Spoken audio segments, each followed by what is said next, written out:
देखिए, हम भोजपुरी कवि स्वतंत्र सिंह सिवानी प्रकृति के खुला है स्टूडियो से हम बोली ले। एक बेर एक जना कलेक्टर के विदाई रहे तो हम दो लाइन कहे रहनी कि कण कण में जस भरा है, विसारे न जाएंगे, मेरे जिला में ऐसे कलेक्टर न आएंगे, मेरे जिला में ऐसे कलेक्टर न आएंगे। बड़ा गरिमा के पोस्ट वाला कलेक्टर के। लेकिन आजकल चर्चा में झारखंड प्रदेश के IAS माननीय पूजा सिंगल जी के हर जगह चर्चा बा। देखी, एगो मुक्तक बा, बड़ा परिश्रम से केहू कलेक्टर बनेला।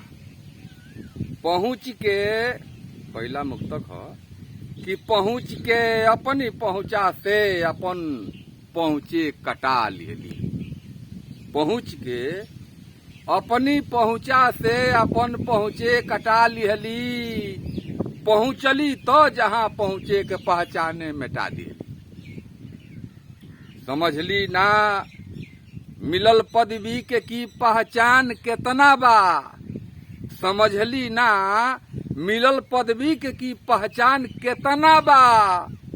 लक्ष्मी मोह में महिमा कलेक्टर के घटा दिहली। पहुंच के अपनी पहुंचा से अपन पहुंचे कटा दिहली।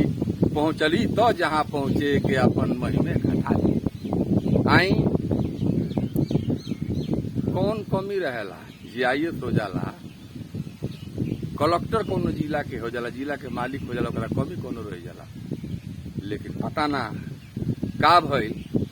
आई दूसर का मुक्तक बा कि गुलाबे की बगीचा में गुलाबे के गलैचा बा। इतना सुख सुविधा होला। गुलाबे की बगीचा में गुलाबे के गलैचा बा।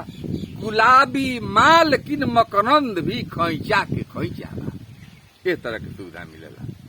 गुलाबे की बगीचा में गुलाबे के गलैचा बा। गुलाबी माल किन मकरंद भी खैचा के खैचा बा। गुलाबी गमक सपना बा। इतना के बाद भी देखी कि गुलाबी गमक सपना बा जहां दुर्गंध महकता। गुलाबी गमक सपना बा जहां दुर्गंध महकता।